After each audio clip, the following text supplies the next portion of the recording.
Nshuti mwene data, nongeye kuguha ikaze kuri Alliance Stories. Uyu munsi tugiye kurebera hamwe ku kibazo gikomeye gikunze kugaragara mu buzima bw'abana b'Imana: ubugwaneza budafite ubushishozi. Niba wizera, wenda wibwira ko kuba mwiza, kuba umwana w'Imana bisobanura kwemera byose, gutanga byose, no kwirengagiza ko hari ibintu bigomba kwitonderwa. Iki kiganiro rero ni icyawe kugira ngo wumve kandi usobanukirwe ko ubugwaneza butagira ubwenge bushobora kuba ubupfapfa kandi bukagutera ingorane.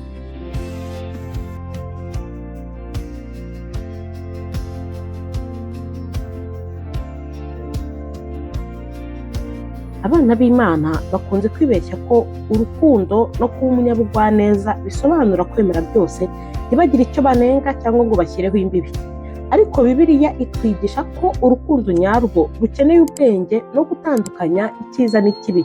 Yesu ubwe nubwo yakundaga abantu bose, ntiyigeze yemera ko bamukoresha cyangwa bamugirira nabi. Yari umunyabugwaneza, ariko kandi yari umunyabwenge, akamenya neza abantu n'intego zabo. Icyo nshaka kuvuga ahangaha ni uko akenshi usanga twebwe abantu bavuga ngo turi abakristo, usanga hari igihe ushaka gufasha abantu ntubishyiremo ubwenge. Wakumva umuntu akubwiye ngo afite ikibazo, ukumva ko ukwiye guhita umufasha kuko n'icyo Uwiteka adusaba ni ugukunda abantu, ni ugukora imirimo myiza, ariko ntubishyiremo ubwenge, kuko ushobora gusanga hari uwo muntu uri kugusaba kandi mu by'ukuri ibyo agusaba atarabikeneye. Cyangwa se ugasanga hari abantu benshi bagiye bavuga ngo nagiye mpa wenda runaka amafaranga, umuntu nafashije wenda muri gare, muha amafaranga yanjye, ariko nyuma ntangira kugira ibibazo. Ugasanga afite amagambo yagiye abivugiraho kugira ngo noneho mu gihe yamuhaye ayo wari usanga ufite cyangwa ayo uzagira ukagira ibibazo. Ibyo byose urumva ubanjije gusaba Uwiteka kugusobanurira, akajya akubwira icyo ukwiriye gukora, wamenya ubwenge, ntubinjijiji ngo uvuge ngo kuko nshaka gufasha abantu, kuko nzi Imana, ngo kuko mfite urukundo rw'Uwiteka, kuko aricyo nsabwa nk'umukiranutsi, ngo reka nkore ibi. Ibyo byose rero iyo dushatse kubikora tutabishyizemo ubwenge, ahubwo tuvuga ngo twitwaje ko turi abana b'Imana, bidusaba gukora ibyo tutari dukwiye no gukora, kandi natwe ubwacu bikatugiraho ingaruka. Hari igihe usanga akenshi ku bantu bameze gutyo bibananira kuvuga ngo oya, iki singishaka, ibi uri kunkorera simbyemera, ahubwo akemera kubabazwa kandi ibyo ari gukorerwa abibona. Muri abo ngabo nibo babandi ushobora gusanga n'umuntu ashobora kujya kumuha uburozi abureba, akemera kubunywa kuko avuga ngo ndabona agiye kungirira nabi, Imana niyo iri bumuhane. Gira ubwenge nshuti yanjye.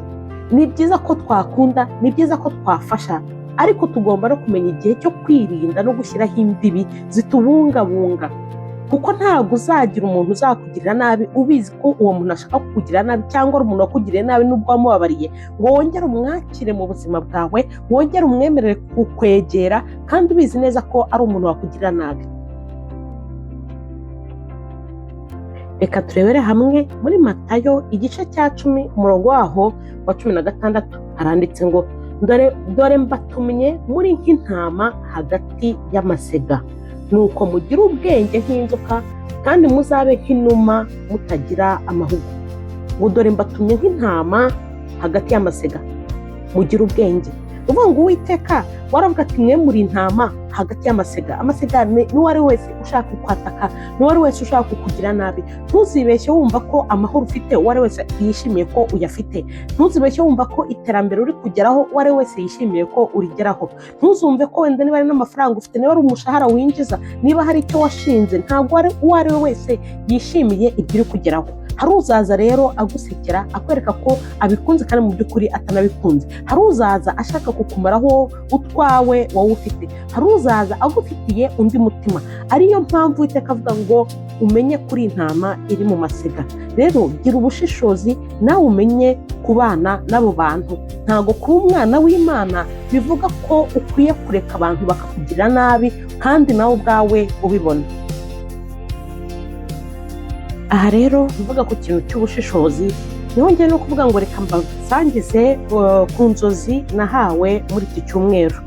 Ni inzozi zambereye nk'iz'iminota mike, nabyita ko ari iminota mike, ariko nanjye ntabashe gusobanukirwa neza ngo ni iki. Ariko Uwiteka iyo aduha ikintu runaka, iyo agira icyo atwereka, ni uko we aba azi neza ko hari abantu bagira icyo bumvamo kandi bakagira icyo bakuramo, bakagira icyo basobanukirwamo. Inzozi nahawe nagiye kubona mbona ni ahantu hari hameze nk'aho ari igisare ariko bari kugaburira abantu. Hari harimo abantu benshi baje nyine baje kurya. Ngiye kumva numva batavuga ngo batariyarurira, niba baretse kwiyarurira ngo kuko minisitiri araje. Minisitiri yaraje, ubwo sinzi ngo ni minisitiri w'iki cyangwa n'iki, ariko numvaga bavuga ngo ni minisitiri araje. Minisitiri uwo yaraje afata ijambo ahita avuga ngo icyo musabwa mwese uko muri aha ni uko mukwiye kugenda mukabwira bariya bandi batari kumwe natwe. Nabonaga avuga ngo bariya batari mu ishyaka ryacu nabo mukareba uburyo ki mukwiye, uwo ari we wese akwiye kugenda areba undi abwira, bose bakaza. Ahita avuga ngo mwibaze ko icyo kintu kugira ngo tubashe kumva ko ari cyo kintu gishoboka, ngo njyewe na perezida twaricaye tuganira turi kumwe n'uriya musore. Uwo musore yerekanaga ni umusore nabonaga ngo wigana inyoni, ibisimba, ngo amajwi yabyo, mbese bigaragara ngo bo bakomeye, babashije kwicarana n'uwo muntu uciye bugufi, nyine uwo muntu udafite agaciro. Mu by'ukuri biga kuri icyo kintu basanga ari cyo kintu gishoboka, ko uwo ari we wese muri iryo shyaka akwiye kureba uburyo ki akwiye kugenda akazana abo bandi bari mu yandi mashyaka hirya hino, bose bakaza. Ibyo birangiye nibwo nasohotse nerekeza aho nari ngiye, niba nabyita ko ari aho nari ngiye, ariko kuko nabonaga nari ndi mu muhanda ngenda, mbona mu muhanda nta muntu n'umwe twari turi kumwe. Mbona urugo rwari hepfo, mbona umwana waho harimo ararunguruka, ubanza wenda yaravugaga ati uyu muntu uje iwacu ninde, cyangwa se avuga ati uyu muntu uri mu muhanda ari wenyine ninde. Ubwo uko negereye iwabo narinjiye, maze kwinjira mbona mu nzu yabo bafite amashashi menshi. Amashashi, ubwo nimvuga amashashi ni kwa kundi abantu bajya guhaha mu isoko mu mamagaze, ukaba ufite nyine amashashi yamagaze y'ibyo wahashye, ariko ubwo urumva bobo byari byinshi biri aho ngaho. Ndebye muri izo shashi mbona huzuyemo utubido tw'amavuta. Nabonaga ari utubido tw'amavuta twa litiro imwe n'igice z'amavuta kuri buri kabido, ariko muri ayo mashashi hari huzuyemo amabido menshi y'amavuta. Noneho ngo mpita mvuga ngo kumana yanjye, iyi sitoke y'amavuta ko mbona ari menshi, murayishaka, muzayikoresha gute, muzayikoresha igihe kingana iki, ko mbona ari sitoke muri make. Ubwo mu gihe mubaza gutyo ntigeze agira n'ikintu nsubiza, ahubwo nahise mbona abaye nk'uhuze, mbona noneho hahise asa nk'ujya ku ruhande aho njye ntari nabonye, mbona ahubwo atangiye noneho gupakurura amapaki y'amazi. Nabonaga yafata ayashyira ahandi hantu ubona ko arimo arasitoka, nabwo wabonaga ari ahantu hameze nk'aho byerekeza hasi, ariko akabishyira mu kintu sinzi ukuntu nacyita, ariko nabonaga mbese bakoze sitoke y'ayo mavuta y'ubuto ndetse n'ay'amazi. Ibyo ni ibyo nabashije kubona, ntabwo nabonye ibindi, ariko nabonaga ari amazi menshi nabwo baguze muri magaze, y'aya macupa nyine y'amazi yo kunywa ari menshi, ndetse n'amavuta y'ubuto nayo yari menshi, yari amapaki menshi. Ibyo rero nibyo Uwiteka yampaye, navuga ngo nanjye ntasobanukiwe ni igiki koko Uwiteka ashaka kunsobanurira, ariko uwo ari we wese wabyumva yasobanukirwa hari icyo Imana ishaka kuvuga.